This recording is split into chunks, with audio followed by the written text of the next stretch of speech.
someone who needs no introduction, Diana is, of course, the author of the award-winning, multi-million selling Outlander series of novels. 8 so far in the series, with number 9 coming. Soon, I'm sure everybody hopes. Also a writer of novellas, graphic novel, the wonderfully titled Outlandish Companions, which explore the background behind your characters, the settings, the way that you write. And as of last night, Diana is the proud holder of a Thistle Award for services to Scottish tourism, and the award is here.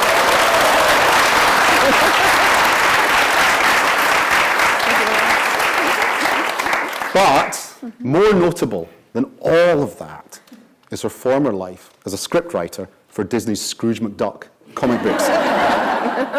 And there may be more of that later.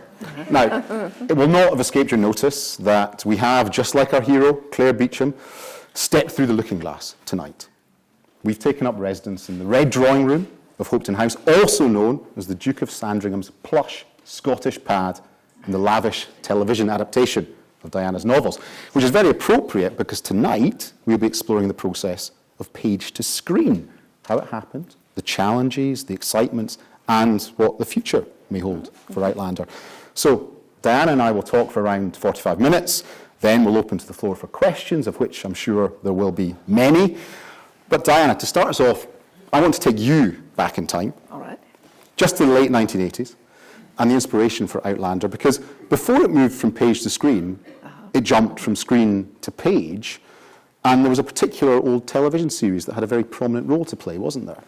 There was. I had decided to write a historical novel for practice. I wanted to learn how to write a novel, and I thought historical fiction would be the easiest thing for me to do. I was a research professor. I knew my way around a library.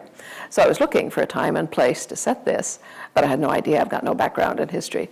But I happened to see a really old Doctor Who rerun on public television, and this being the UK, I'm sure you all know who Doctor Who is.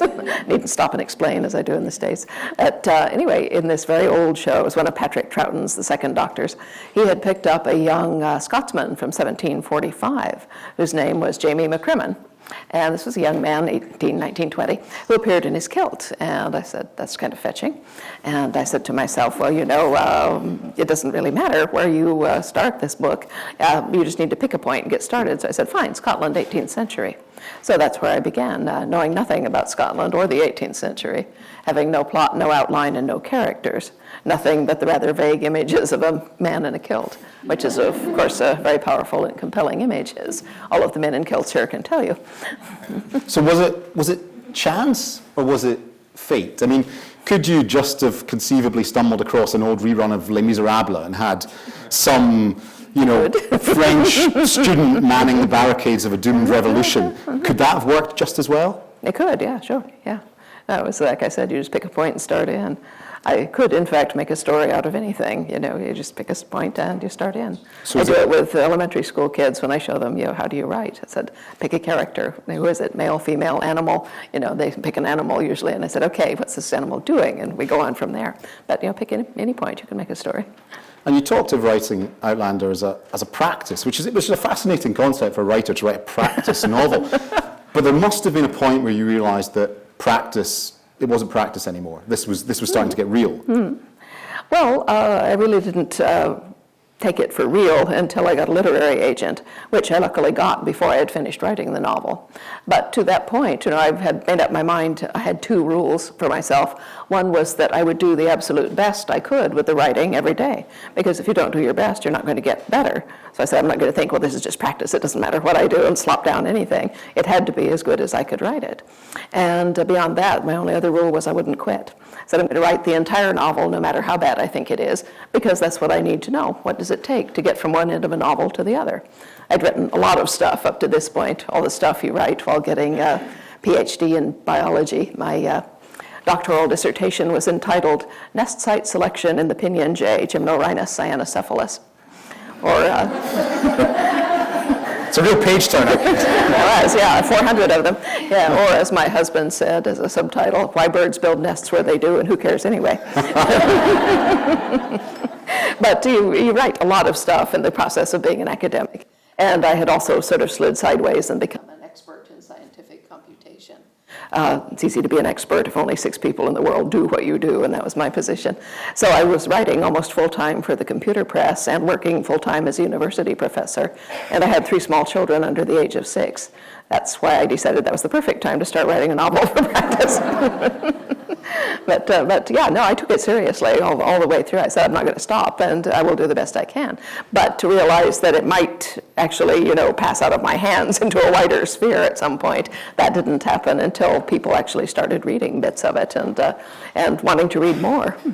And I mean, were there difficult periods? Because I mean, a lot of writers talk about, there's the initial excitement when you start, and then there's the very difficult period where you get stuck. Did you ever experience that with your first novel? Well, no, I didn't, but that's because I have kind of a hummingbird mind. It flits around a lot.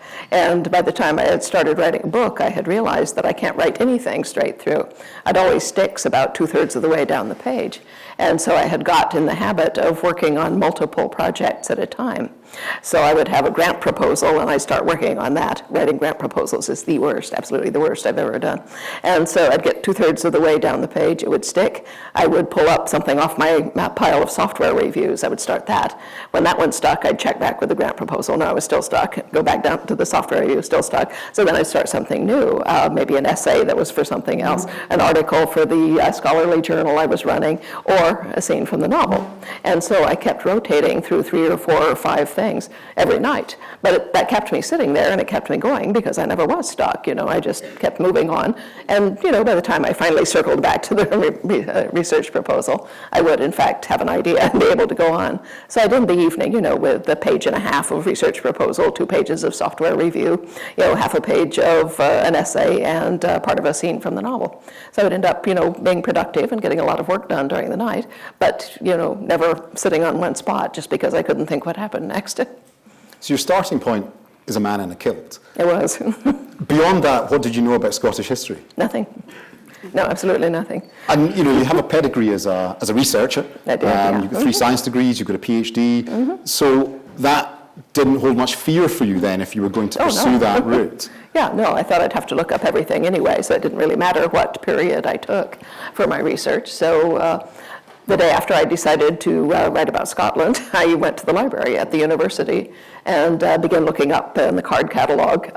It was still a card catalog at that point, it wasn't electronic, looking up books about Scotland. Well, I found 38 titles that had similar call numbers. So I went to the stacks where these were, and here were 400 books on Scotland, geography, culture, language, everything that you can think of. And so I tiptoed through and took out anything that looked interesting. This is the primary perquisite of working as a staff member at a university, is you can take out as many books from the library as you want, and you get to keep them as long as you want.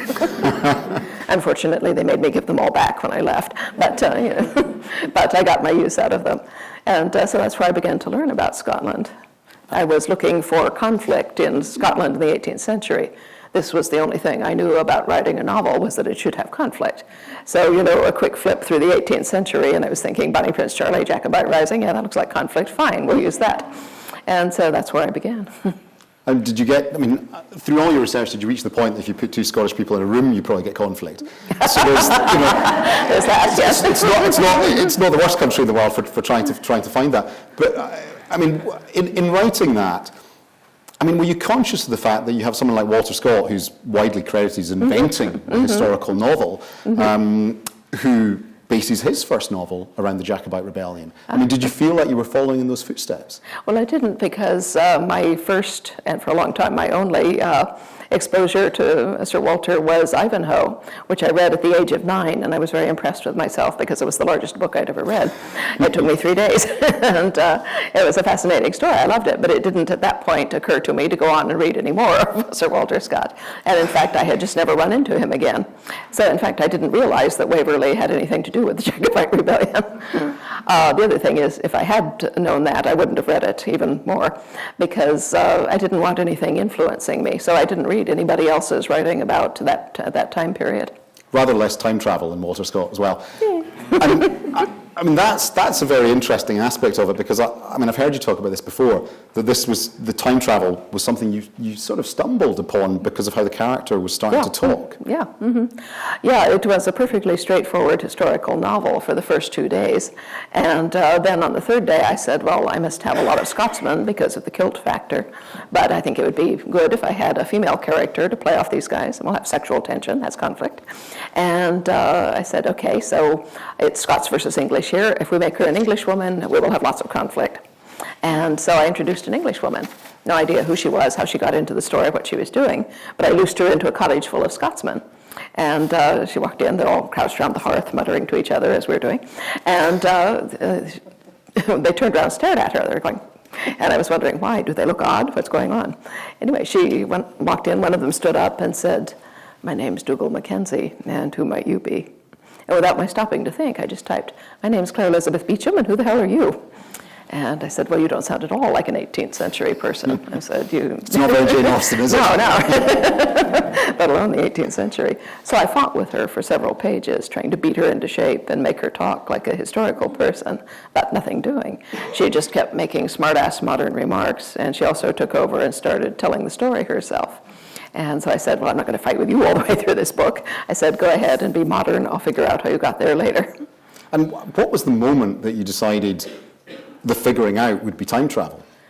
Well, it had to be, if she was modern, but I had to figure out the mechanism by which she did it. And everybody who writes time travel novels figures that out for themselves. I had read quite a lot of science fiction, fantasy, and all that, so I did know a lot about what people had written about time travel, and it's all different, everybody has their own ideas.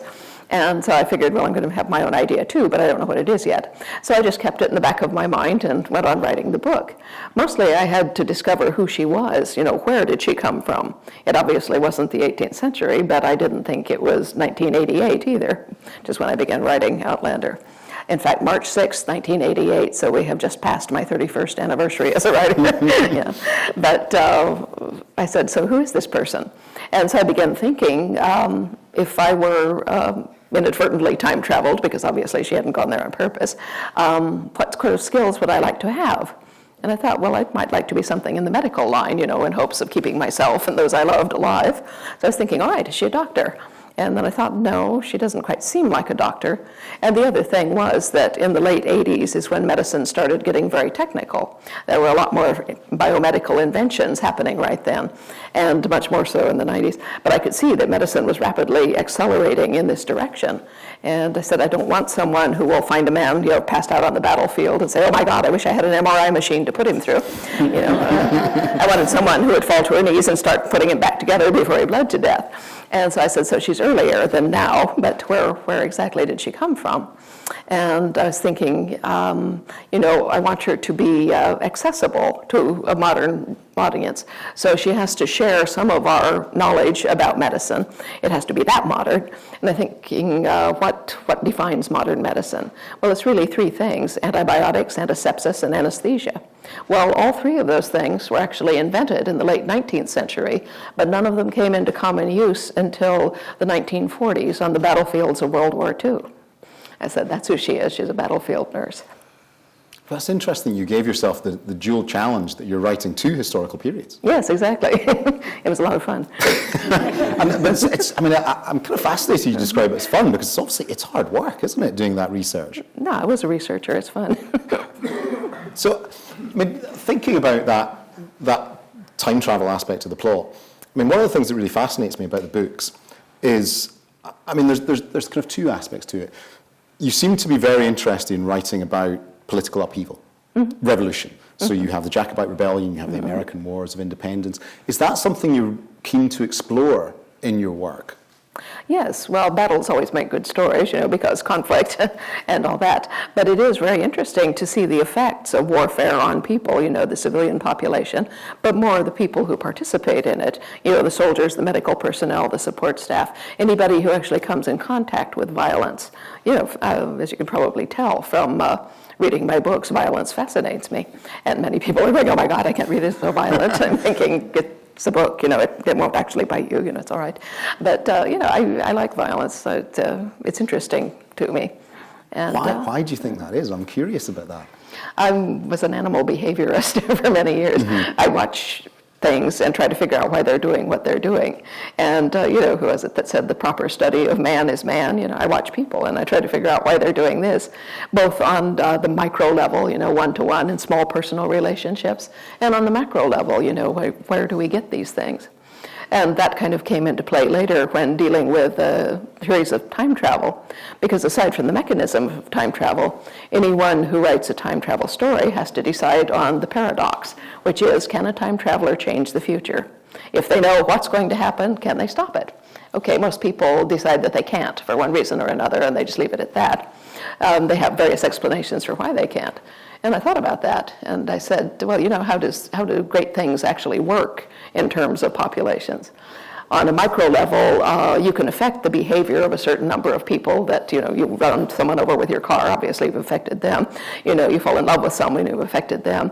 But in large terms, to achieve a change of leadership, say, it requires something like assassination or upheaval or revolution or a vast political movement, vis-a-vis Brexit and things like that. I mean, you see the sort of conflict and upheaval you're having right now. And that's one of those macro things. So who would we kill right now? Took a straw. Sorry, couldn't help that. Come on, so continue. Close, yeah, you never know. So anyway, what I thought was, well, when you consider these large political things, you get a large number of people pushing in one direction toward one goal. If it's an election, they're pushing for their party to succeed. They're wanting votes and all that. Likewise, there's a large number of people pushing in the opposite direction. If it's an election, well, it's quite clear. The larger party will win. They're pushing back. But it happens in battles, too. Usually the larger, if not the better equipped party, will win, but not always. And so I said, obviously, there's a potential here for change, but change on a micro level. You probably can't affect, the change of nations or the outcome of a battle because it's too big for one person to affect, no matter what their state of knowledge is. But they probably could affect or change the life of someone else. So say you are transported via time travel to the Terror during the French Revolution. People are being guillotined right and left. It's a very dangerous time. So you probably could not stop, King Louis XVI from being beheaded. They were going to get him no matter what because everybody wanted him dead. But, your neighbor, the baker, Philippe, you could say, hey, Philippe, let's not go down to the Place de la Concorde and watch the beheadings. Let's stay home and play poker. You could save Philippe. Okay, so that's interesting you talk about the micro level, because that's the other side of what I wanted to talk about time travel, is that time travel is very interesting in how you explore the dynamics between individuals, and actually the nature of love and fidelity. For instance, can you be unfaithful to a husband who's not born yet? Good question. What is the answer? Well, evidently you can. But that must have been fun to play with that. It was, lots. Yeah, because people keep saying to me, oh, we hope you don't kill Jamie, we don't want Jamie to die. And I say he's been dead in every single book at some point, but it doesn't seem to make any difference. But what does faithfulness mean if you may never see the other person again? Our society allows you to declare them dead after 7 years, just to put an end to that uncertainty and allow the person who has lost someone to go on with their lives. But that's the law. That doesn't mean that's what people will actually feel. So moving on, one of the things tonight we really want to talk about is the kind of page to screen. When did film and television first come calling? Pretty much as soon as Outlander was published. We would get 2 or 3 requests a month for film options from people who wanted to make a movie out of Outlander. And I said from the beginning, I don't see how you could make a 2-hour movie out of this book. It's very tightly engineered. If you pull part of it out, the rest will collapse. And there's no way to film the whole thing, as you will have seen. They couldn't film it in 16 hours of episodic television. So we rejected most of these options. The other reason is they weren't paying us very much money. But I should explain how an option works. You already know this. But when someone wants to make a movie or a television show from your book, they approach you or your agent or publisher and say, we want to make a movie of this, and we want to take out an option on it. We will pay you X amount of money, and in return you give us, X amount of time. and that's all it is.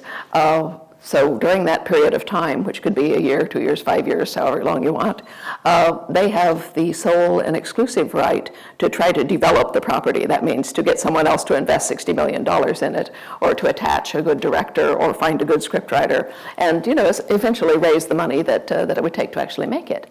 If they can do that within the period of time set, then the option is exercised, which means that they proceed to the next step. That option contract will include terms for the purchase of the film rights. And so if they succeed with the option, then they pay you that amount for the film rights, and then they own it. You'll never get it back. This is why you want to be very careful who you do options with, because while the odds of them succeeding with an option are very, very low, sometimes they do. And what if you've discovered in the meantime that you can't stand these people and you're sure they're going to ruin your book, but you're stuck, you can't get it back. So you want to be very careful. Consequently, though we got tons of requests, we only exercised an option 4 times. And on the 4th one of those, it was a gentleman who, like the others, wanted to make a 2-hour movie. And he put a lot of time and effort into it, bless him, but he couldn't get anywhere. He hired very good screenwriters, wrote terrible scripts, not because they were bad screenwriters, but because it is an impossible story to condense to that effect. Did you see those scripts? I did, yeah, I did. What was so bad about them? I'm curious. Oh, let me see. I shouldn't tell you who wrote it, but it's just tell me what was bad about it. Yeah, no, it was very cartoonish. He had sort of decided that Jamie and Claire should be played for slapstick. So Jamie and Claire are in an upper room in a tower, and we hear the bad guys coming up the stairs, and Jamie sweeps up Claire in his arms, steps through the window into a convenient bucket that is hanging from a pulley, and goes down in the bucket, steps out, and starts running down the hill with Claire by the hand. And I'm going, no.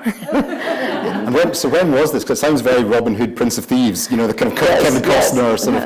Was it around that sort of time period? Yes, it was. Mm-hmm. Have you just given away who the scriptwriter was? You're getting warm. Get on IMDb, everybody. Yes, no, the other one was even worse. This was a female screenwriter who had decided that Claire was, as she put it in the script narrative, a wild child, having married the stodgy old professor. She left him at home and was down kicking up her knees in the village pub. And she then found herself out on the battlefield, having inadvertently time traveled through the stones. And I was thinking, okay, well, now we're back on track at least a little bit. What's going to happen now?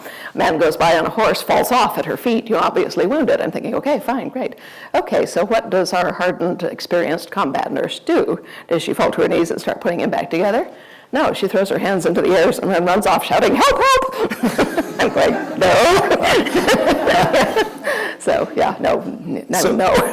I mean, you've obviously said you didn't think it could ever be a film. I don't. So you think it had to wait to, this recent explosion in long-form television before it could ever be made? Mm-hmm. That's right. Mm-hmm. And luckily we got it thanks to George R.R. and Game of Thrones, yeah.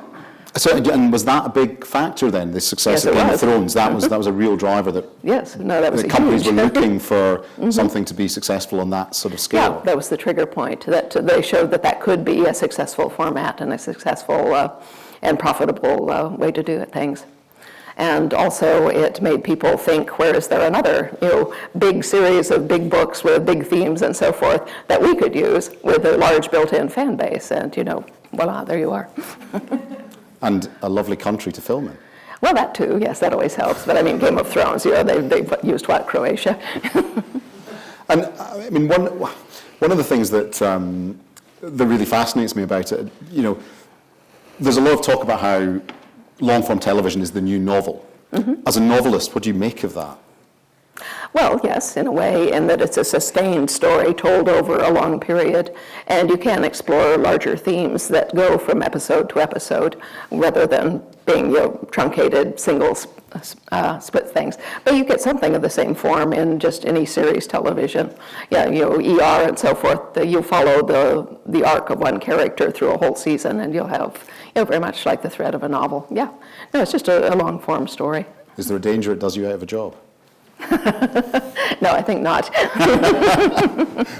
Good. I hope not. As the chair of Publishing Scotland, I really hope not. Now, all adaptation involves a form of compromise, even with this kind of long form, and the ability to be able to follow your story better and more closely than you would in a sort of 2-hour film. Mm-hmm. But it must have been difficult giving it over to a new and different parent.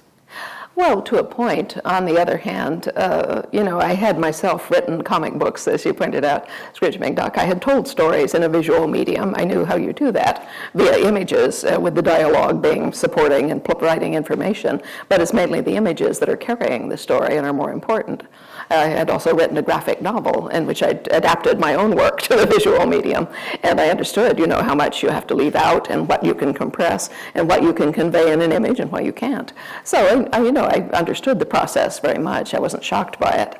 The other thing that was good was, A, they were offering us a lot of money for it, and B, well, that's important, not necessarily because of greed, but because if a publisher, for instance, and you would know this, is prepared to pay for a book in some substance, they're going to put a lot of work into making it succeed. And by and large, if people are willing to pay you more money, they're going to put much more muscle behind marketing it and making it successful. And so that is an important thing, just beyond your own personal welfare, the welfare of your project. And the other thing was that I got along really well with Ron Moore and his production partner, Merrill Davis. I couldn't have stopped them being the producers, they already were, but it was fortunate that they were considerate enough to come to my house and spend 2 days with me talking over their ideas of character and story, and we were very much on the same wavelength. So, I felt fairly in good hands, as good as it was likely to get, yeah. But in some sense, you're signing away the lives of your characters in the television or the film format. Well, in so that they format, can take certainly. them places that you don't necessarily have control over. No, they totally could. How do you and they feel do about that? Well, it's always a jar to some extent. On the other hand, sometimes they do really wonderful things that I would never have thought of, or that were only possible in the visual medium. I liked a lot of things that they did that are not in the books, and I like the things they do that are in the books. And sometimes I think, well, why did you leave this out? And but I would have liked to include it, but I see why you didn't. Lack of time, bad logistics, whatever. And sometimes they do things that I'm going, oh my God, but that's going to happen because script writing is a really deeply collaborative work. I have written one script for the television show, and I realized to a large extent before this how collaborative it was, but that really drove it home. When I write a book, it's me. I mean, it's all me, it's just me. I'm God, I can do anything that I like in a book, and I do. And but if you're writing a script, you have all these other people who have opinions about it. There is the studio, which is Sony. They are the people who actually provide the money to make the show. There is the network, which is Stars. These are the people who produce the show on their channel and distribute it to multiple countries. And they all have opinions. And then there are the executive producers who have opinions. And then there are the director and the assistant directors. The assistant directors sometimes get an opinion in, but the director always gets an opinion. And at the bottom of that heap, you have the actors who also have opinions. Somewhere down below that, you have the writers. But, what the writer can do is limited. That is, the writer can do anything within the context of a script, but you're going to get all kinds of notes from all these other people, which you then have to incorporate in your next draft of the script. Or, you can, take a stand and say, no, I'm just not doing that, and someone will take the script away from you and do it instead. So, there's no getting around it. What you can do is try to persuade them of the value of your point of view. And so one thing they did for me was to make me a consultant, which means they show me everything. They show me the script outlines, the scripts, the revisions. Every script I've seen has gone through 7 or 8 revisions before it hits filming. And then it changes again while they're filming it.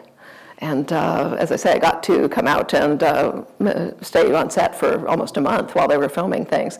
So I got to see this at close hand when I'd been out doing what's called technical reconnaissance, which means we'd come to a house like this. All the crew chiefs, the writers, the executive directors walk inside. An assistant director opens the script and says, well, in this particular scene, Mary Hawkins is going to come in through one of those doors, and then you'll run out the front door, followed by the evil Danton, the valet, and ask the director, which of the doors do you want to use? This is an actual story, though, we're not the same house. But the director looked around and he said, I don't care about the door, but I want a fire in that fireplace. And 3 people spring out of the crowd and start measuring the fireplace because we use compact natural gas fires so they can control the height and the color and so forth. And some people are measuring where they could run the gas line under that rug. And some people are looking up the chimney to be sure that there is a chimney up there and it's not been blocked up. So it's very complex in the logistics, but as we were going home on the bus, the executive director behind us tapped us on the shoulder, me and the other writer. He said, talk to me in the office after we get home.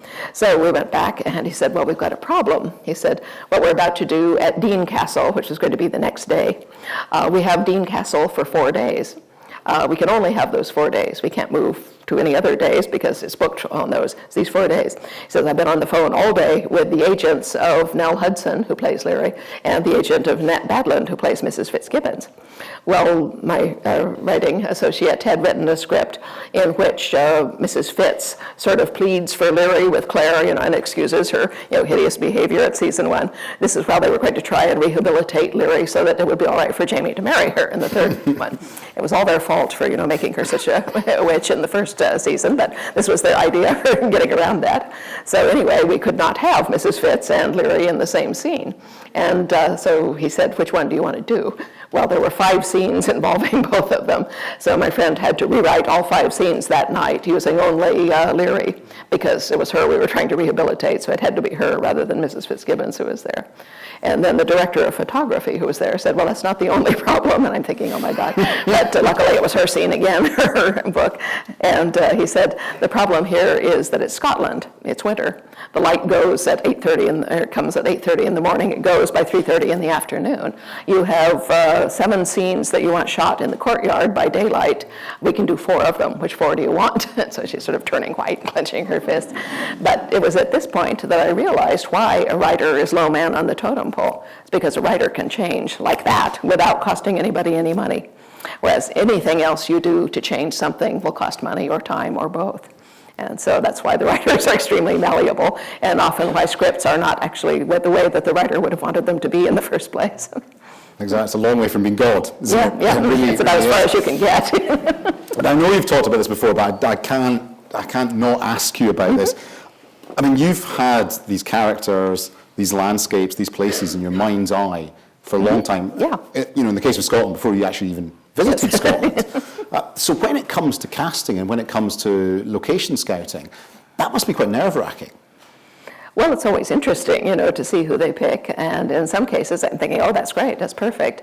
When they cast Gary Lewis as Colin Mackenzie and Graham McTavish as Dougal Mackenzie, I looked at them and I was thinking they even look like brothers, even without makeup and wigs and beards and things like that. Those were fabulous. And some other people I look at, I'm going, really? Well, and then you see them act and they're perfect, yeah. Casting directors basically get to be casting directors because they have a really good eye for who can do what. Now, sometimes you'll see that's really not what I would have imagined, but it's all right. Yeah, but they don't make big mistakes by and large. But you've said you're very happy about the main characters. Yeah, I'm very happy, yeah. I mean, how would you have felt if you hadn't been? Well, that would have been awkward, yes. There's nothing I could have done about it. Yeah. Though I probably would have said, but they did show me the audition tapes for those 2 characters, and I thought they were wonderful, and said so. And they thought they were wonderful, or they wouldn't have picked them to begin with. But they've done a wonderful job, really, both of them. And I'm kind of keen to sort of, you mentioned Game of Thrones. And one of the fascinating things about Game of Thrones is that actually it's already diverged significantly away from the books because George R.R. Martin can't write them quickly enough. There's that, yeah. Does that ever concern you that might happen with Outlander? No, they'll never catch me. For one thing, I read a lot faster than George does. But no, the main thing is that so far they have filmed the first 4 books. I'm working on the 9th book. I'm working on finishing it. It will, if I don't get run over by a bus, be out late this year. Okay, there are only 10 books in the series, so I'm pretty sure I can write book 10 before they get anywhere near me. And what if they, have they killed off anybody in the TV series? I'm trying to think. That shouldn't be? That shouldn't have been killed off. What if... They kept somebody alive who should have been killed off, I'll tell you that. But, that's their privilege. No, I do get to see the scripts, as I say, and they have once or twice, killed somebody, and I wrote back and said, this will surprise people who read book 9 because he's still there. They're coming back, yeah. And they said, okay, he's been reprieved, we're not going to kill him. We've got this award sitting here. I'm just kind of, which must make you pretty conscious of this, but I still need to ask, how conscious are you of the massive impact that Outlander has had on Scottish tourism and overseas interest in this country? Well, you know, sitting in a room like this with all these people, yeah, I'm very conscious, yeah. Other times, you know, it kind of doesn't enter my head. But I'm constantly impressed and amazed afresh with every new thing I get. I got an email congratulating me on this from the owner of a small mill, which I managed to get Sony to license them to go ahead and produce Outlander plaids. And she wrote to me and she said, "We're just so grateful. There's 5 women here who have jobs." I mean, it's incredible, but it really is a phenomenon. It's a long way from Flagstaff, Arizona, as well. Well, I mean, do you pinch yourself when you sit here, or when you come over to do consultancy on the television series? I mean, it must seem like quite a journey. Well, it is. Sometimes it's completely surreal, and other times you just say, well, here's a new adventure. And it's mostly the latter. I'm mostly just fascinated with how it all works. It's just intensely interesting. And where are you with your next book? Because I'm sure everyone here, and I'm preempting this, I guess that was going to be the question that a lot of people might ask, but I might as well ask it on everybody's behalf. When do you think you might put it out there into the world? Well, late this year is as close as I can come. I've not finished writing it yet, but it's close to what I call the final frenzy, which is the stage of a book where I actually know everything that happens in the book. I may not know how it happens, but I know what happens and in what order. I can see the overall shape of the book. I know what it looks like. And when I've reached that state, I don't have to sit down in the morning and say, well, now what? Well, it's never in the morning, it's in the middle of the night. But I sit down to work and I say, what am I going to work on tonight? I've finished the scene I did yesterday. Now what? And I have to cast around and think, well, where do I start? I don't work with an outline and I don't work in a straight line. I write where I can see things happening, and then the pieces sort of crawl together and glue up, and it's like playing Tetris in my head, but really slowly. And so I'm doing that. But at this stage of a book, I know all that. I have big blocks in my Tetris factory, and I have a historical timeline in the back of my head with the historical events that I think I want to use. And so these large chunks that have been floating around will settle down on that timeline around the historical linchpin that I've been chosen to use. And at that point, they all line up, and at that point, I can see the shape of the book. I know where everything is. And so it's much easier to fill in the blanks at that spot, at that point, because I know where it should go up and come down, and I need this piece of information there, and I need that piece of information there. So it's much, much faster. At that point, I'm working 12, 14 hours a day, and unless somebody comes and pulls me away to do something like this, I would be writing if I weren't here now, talking to you, but I'm happy to be here talking to you nonetheless. So it's all your fault if the book is... You've talked about there's going to be 10 books in the sort of main original series. Yeah. Mm-hmm. You know where book 9 is going to end. Do you have a pretty good idea what's going to happen in book 10, or is it just a blank canvas right now? Yeah, it's pretty blank. I know 1 or 2 small incidents that will happen, but no, for the most part, I don't even think about a future book, except, occasionally I'll read about a battle or something and think, well, that would be cool, and I just sort of store it away, and then when I get to the point where that battle was, which book is this? Well, that's where it is. Yeah. And is the idea for the TV series to follow them all the way through? Is that what's being talked about at the moment? Oh, well, it depends. We have approval from Sony for seasons 5 and 6, so we're good for 2 more seasons no matter what. And as my agent said to me, he said, if a show is successful, nobody's going to cancel it. So at that point, when we reach season 7, probably there would need to be a renegotiation of the main characters' contracts. They had signed us a 7-year contract when they were taken on, so we're good that far. But after that, do we go on? Do they want to come back and continue being Jamie and Claire? If they do, terrific. If they don't, does Sony want to risk recasting new people in those roles? Maybe, we don't know. They might decide to stop at that point. Maybe the taste for Outlander in Scotland will have worn off by that time, though frankly I don't think so. And we just don't know at that point. At the moment it looks fine, and we'll just take it 1 season at a time and see what happens. But once you get to, the books are getting longer. Yeah, well, I try not to. Is that going to be harder once you get to the latter series? Is that something that you think might lead to more compromise, perhaps, in how they translate onto the screen?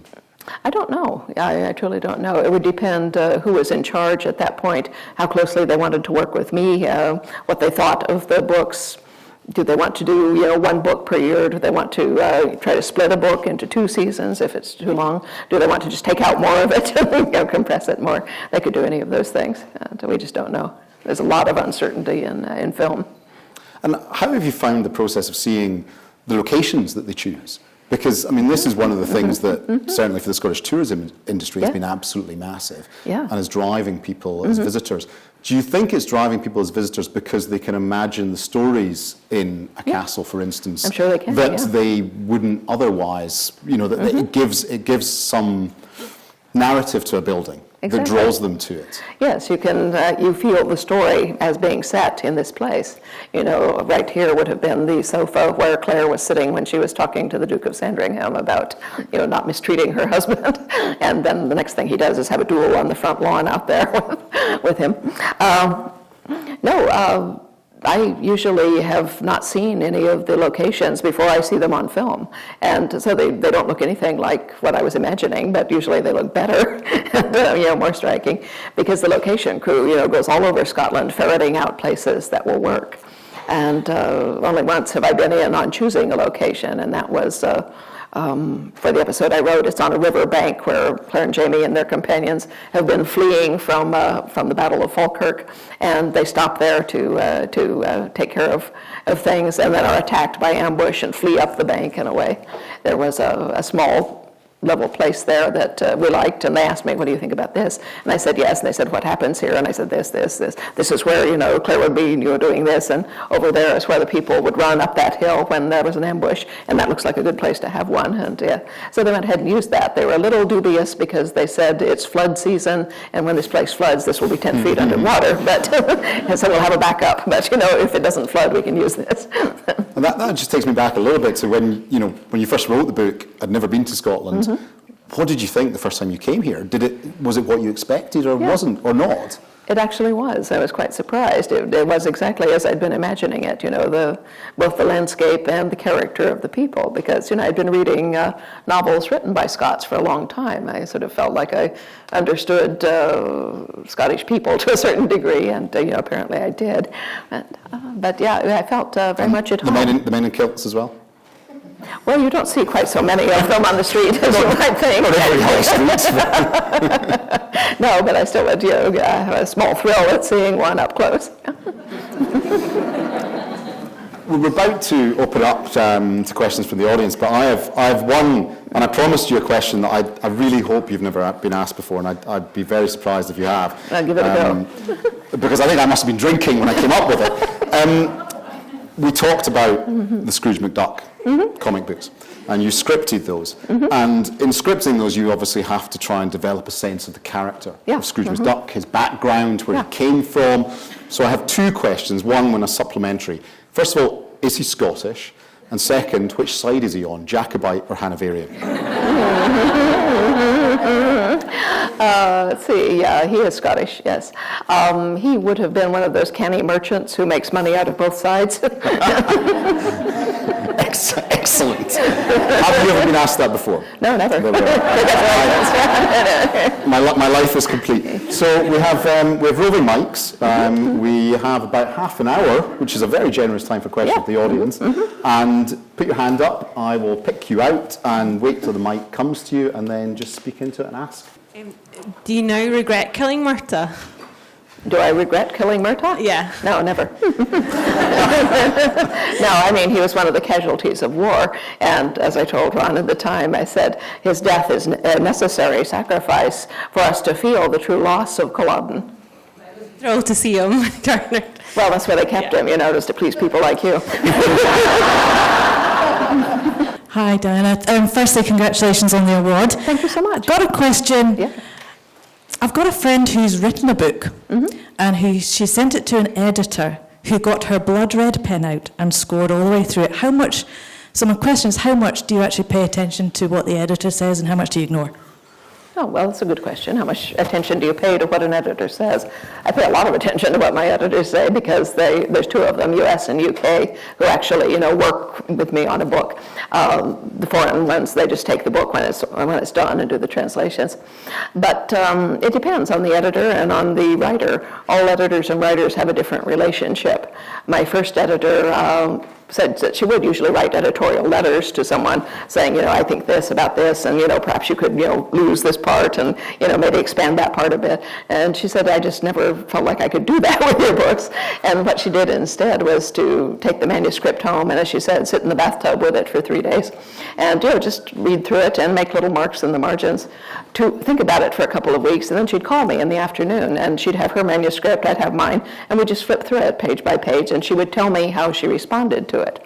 She'd say, I love this part through here, and I'd be going, yes, good. And she'd say, there's this person here, on this page, she kind of sticks out too much, do you know what I mean? I'll say, well, yes, I do, now that I see this here. And that's because I had this piece, which is now 2 chapters on, which was originally over here, and if it was over here, you would be prepared to meet him the way you do here. But I'll change things to address their concerns. I won't necessarily take their suggestions as to how I should change it, but I'll do something of my own that will address those and that will also take care of anything I've been thinking since I finished the book.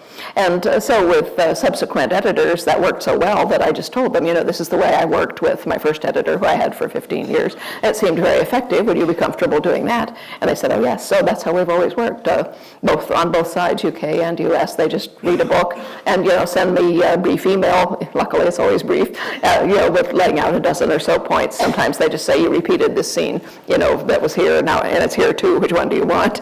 And, that's just the sort of thing that happens when you paste things together. It always happens. So, that's just a mechanical catch. But, the things about character and motivation and stuff like that, if they think, motivation is not quite as clear as it should be, there's different ways to clear it up, and I'll just take the one that seems best to me.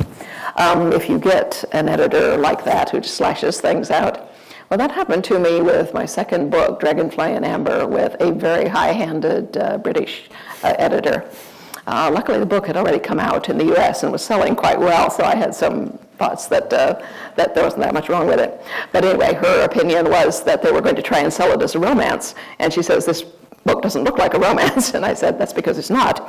And she said, well, I want it to look like a romance, so I need you to take 300 pages out. And, we don't need this character Fergus. He's not good for anything. And the scene where Jamie is talking to the baby on his lap in the moonlight with tears flowing down his face, she'd marked that one out and said, we don't need this. We've already seen Jamie's feminine side. Really? Anyway, so I had this, she'd taken the American book and whacked things up with her blue pen in this case.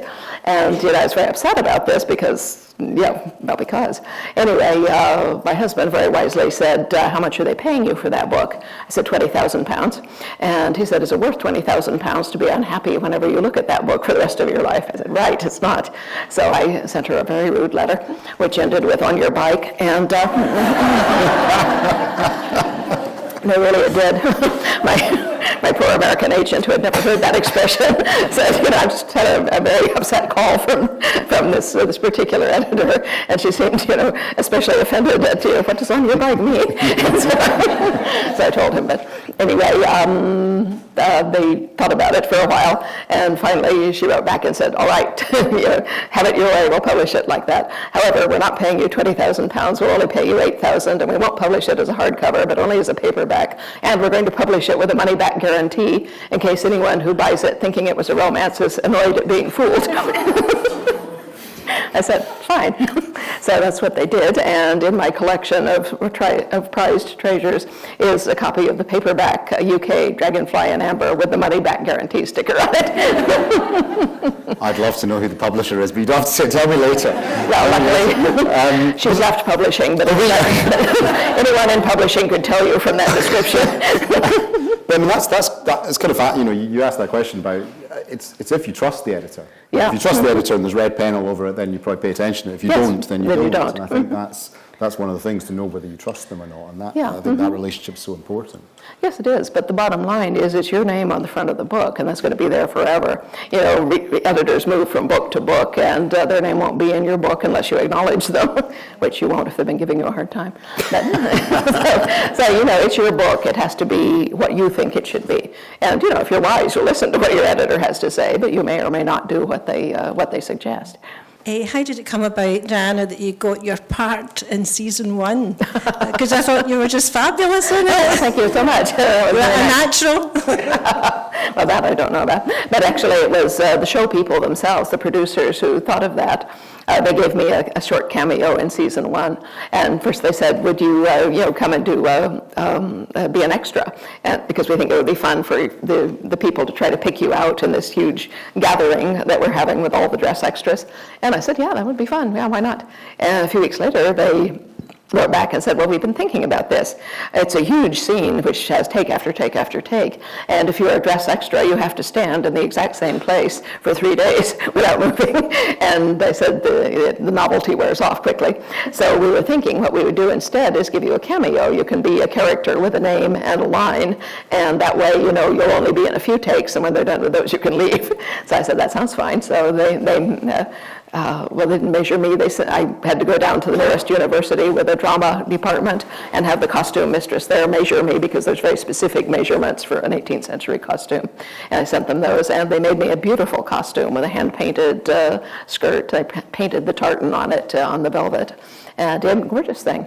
Yeah, unfortunately, they didn't let me keep it, but it was a nice one. Yeah, they recycle all of their costumes because they're expensive, and they need to reuse them. Anyway, it went very well. They gave me half an hour with the dialect coach to be able to say my line with an actual Scottish accent, which apparently I did, because nobody's complained about it. And it went very well. I had a lot of fun. Though we were up in a gallery above the crowd, and they had these huge television lights in the top, which were about 1,000 degrees each. They also had 3 furnaces in all of the fireplaces. They had lit all of the candle sconces, and it was extremely hot up there. I was saying to the other dress extras up there, I was saying it's about 103 degrees up here. I mean, I live in Phoenix, Arizona. I know what 103 degrees feels like. And anyway, this was borne out when the lady behind me fainted from the heat, and they had to call first aid to come and carry her away. I had a fan in my sleeve that Katrina had lent me. I pulled it out. I was fanning her, came and got her. But they moved everyone out, ventilated the loft, and I heard one of the occupational safety people saying to someone, we measured it up there. It's 103 up there. How can you be having people work in those conditions? But other than being very hot, it was actually fine. It's very hard to go to the bathroom in one of those costumes, I can tell you that much. Will there be a chance for more cameos, do you think? I wouldn't think so. You don't want to overdo it. Because it's a trend, because Margaret Atwood, say, has appeared in the Handmaid's Tale adaptations. Yeah. So there's obviously, it's a nice thing for the fans to try and kind of spot that moment. Yeah, well, George Martin told me that he had actually had a cameo appearance in Game of Thrones, but he was so bad that they cut him out. That mustn't be quite hard to take. Can you tell us where you were when episode 1, season 1 came on, when it first aired, where you were and how you felt when you first saw it on screen? Well, I can, but it's not when it aired for the first time. They did the premiere for it at the San Diego Comic-Con, and they had chosen to do it in this very nice sort of ancient theater called the Spreckles Theater, which is downtown San Diego. And so all of the cast and crew were invited, as well as however many guests could win tickets to it. And they gave me, as well as all the other cast, a number of tickets to give to friends or relatives. And so I had my son, who is a fantasy writer himself. He writes as Sam Sykes, but he was there, representing his own novels at the San Diego Comic-Con. And I said, "Do you want to come see the premiere of my show?" And he said, "Yeah, that sounds like fun." So he came, and so did my older daughter and her husband, who were on their anniversary weekend there. And so my son he takes after his father. He's 6'5", very broad. He's a large person, and he was wearing his black-rimmed spectacles, and he was telling me about something that had happened at the con that day. Well, the show provides us with bodyguards when we're out in public. Luckily, we haven't needed them yet, but they're very impressive. We usually have the same men, Big Al and Big Ben. Each one of them is, I kid you not, 7'4" and accordingly broad. They're big. Anyway, we're lurking around in the back of the theater, keeping a suspicious eye on things. Well, my son also waves his hands when he talks, but he's a lot bigger. So he was, going like this while I'm talking to me. Suddenly, Big Al was at my elbow, and he says, "Now, if you feel threatened at any point, man, you just raise your hand." So I'll be right here. I'm like, no, that's okay. I don't feel threatened. It's all right. Yeah, so anyway, that's where I saw Outlander in public release for the first time. and on a big screen, in fact. So that was very impressive. And yeah, no, I loved it, and even more so that the audience loved it. But that, I mean, that's obviously when you see the whole thing cut together. Had you seen rushes before that? You know, bits and pieces. Yeah. I mean, what was it like the first moment you saw the first rushes? Oh, that was cool. No, that one happened at a fan event where Ron Moore and I were appearing together to talk to 250 lucky fans in New York. And we were backstage waiting for our cue to come on. And he brought a laptop with him and sat down on this ratty old sofa next to me. And he said, I just got some of the first week's rushes. Would you like to see them? And I'm going, are you kidding? I was like, well, yes, actually I would. So he opened them up, and it was part of the scene where Claire goes to Craignadoon for the first time. And we see her, you know, striding through the grass with her tartan shawl around her. And she hasn't yet knelt down to start picking up posies and so forth. And the takes were from different parts, so we saw her also lying on the grass looking stunned, and other places. And my first thought was, my God, that woman looks like a giraffe. You know, because, I mean, thinking, you know, how tall and impossibly graceful giraffes are, you know, because she was walking with this, you know, beautiful stride. And I knew that she was 5'10", but I mean, it really hits you when you see somebody that tall, you know, walk like that, because, yeah, she's got beautiful legs, and she's very gorgeous. But, you know, it's this beautiful, slow pace, and I was thinking, wow. Yeah. So I was just struck by that. And in a later take, as I said, they had her lying on the grass after she's gone through, and she had the tartan shawl wrapped around her, and they had her throw it back so that they could take the shot. And it was obviously really cold there because she was shivering.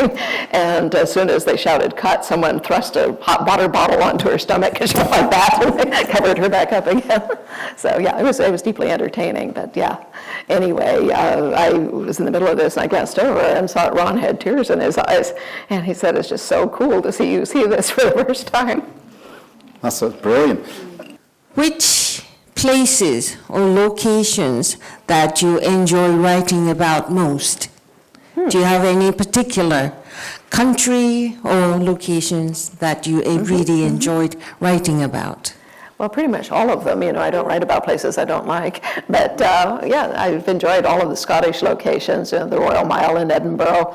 I won't say I enjoyed writing about Culloden, but I felt very strongly about it. It was an intense experience. And right now I'm in North Carolina writing about things. So I'm writing about Fraser's Ridge, which is not a place I've ever been, obviously, but I know a lot about it and what it looks like and what North Carolina looks like. And they're building the house, so I know exactly what that looks like, and I'm really enjoying seeing the house rise as we go. Yeah. I've come to love your books through listening because I'm in the car a lot. And thank you. So I'm wondering, how close does Davina Porter come to embodying what you intended your characters' personalities to be? Because I'm sure she's putting herself into it a little, course, but... Yeah. Mm-hmm. Well, she's a wonderful actress and so forth, but, you know, no outside representation is ever going to be the way that it is in my head. You know, it's just impossible to get what's in my head, you know, verbatim into someone else's head, no matter whether you're reading it aloud, filming it, or whatever. It's going to be different, and, you know, it doesn't need to be the way it is in my head. I'm the only one who needs to see it that way. I've heard her say you don't like confer with each other on how you want, right? Like she just takes the book and goes with it. She's a trained narrative actress, and she's very, very good at what she does. You know, it would be foolish of me to try to interfere with what she's doing. When I listen, I always wonder, is this really exactly how you intended me to learn about these characters? So I just wanted to know. Well, it's a perfectly good way of learning about the characters. It's fine. Yeah. No, I mean, naturally, she doesn't sound like Jamie Fraser. You know, she's a 74-year-old Scotswoman, and her voice is not anywhere near as deep as his. But she can make you feel that you're listening to Jamie Fraser. And you know, her voice is not Claire's voice, but you can. It's certainly a good approximation. Yeah. So, you know, a performance is something special unto itself. Even if it is based on something else, it becomes a particular creation, and which is perfectly valid within its own parameters. It doesn't have to be what it's in my head. Yeah. I'm curious actually now, when you're writing the books now that the series has been cast and exists, do you start to see the actors when you're writing the characters down on the page, or do you see what you originally had in your mind's eye? Everybody really does ask that one. No, I don't see the characters. At least that's No, I said that to be funny, but it's true though.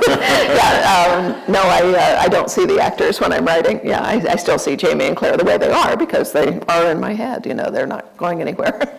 But you know, I can watch the show and certainly believe in this iteration of Jamie and Claire and appreciate it for what it is. Yeah. Because I think it's one of the dangers of watching an adaptation before you read the book, is that actually for the reader it then becomes that's all you can see, because your first experience of the character is the visual, which remains in your brain. So it's always better to read books, guys. Yes, I think so. That's why.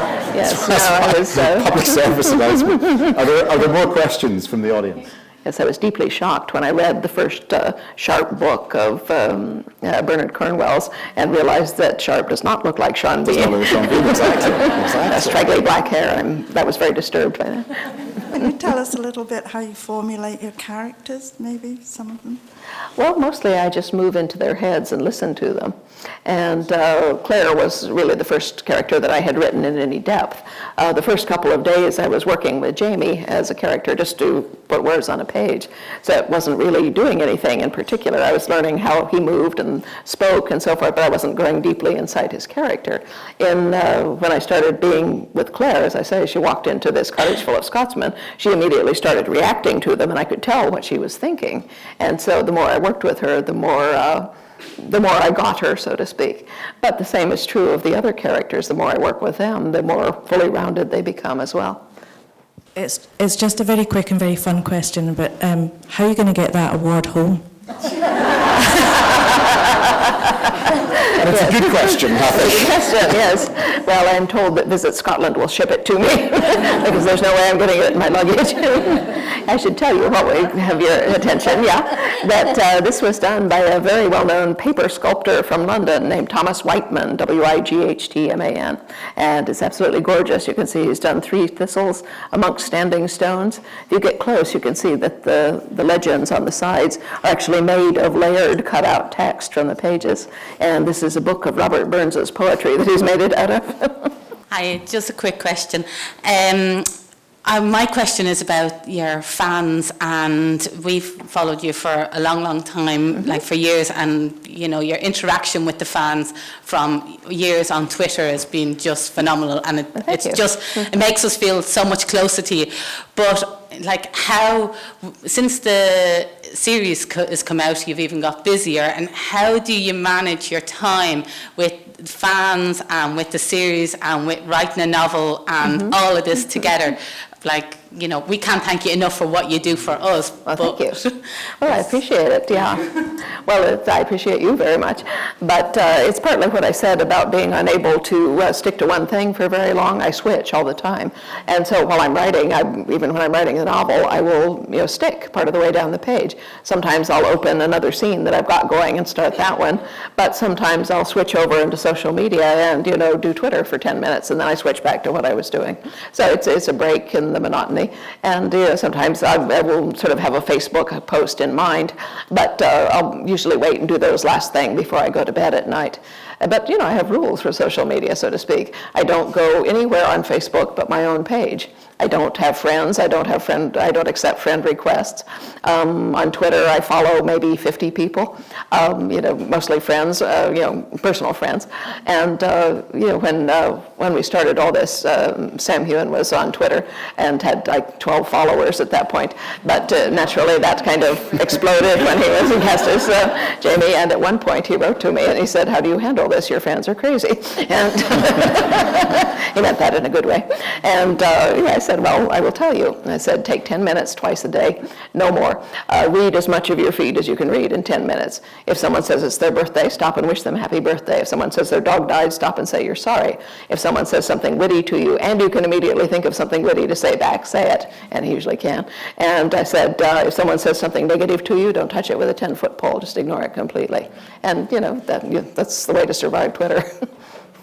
I'd just like to say a big thank you to what you've done for the whole of Scotland, for the economy, for everything. You've probably heard this before, but what you've done for the Scottish economy is what Sir Walter Scott did back in the 1800s. Well, thank you. That's not just for Historic Scotland, for the National Trust. It's for every little taxi driver, cafe, restaurant, hotel, You've done so much, and I'd just like to personally say thank you very much. Well, thank you so much. I appreciate that.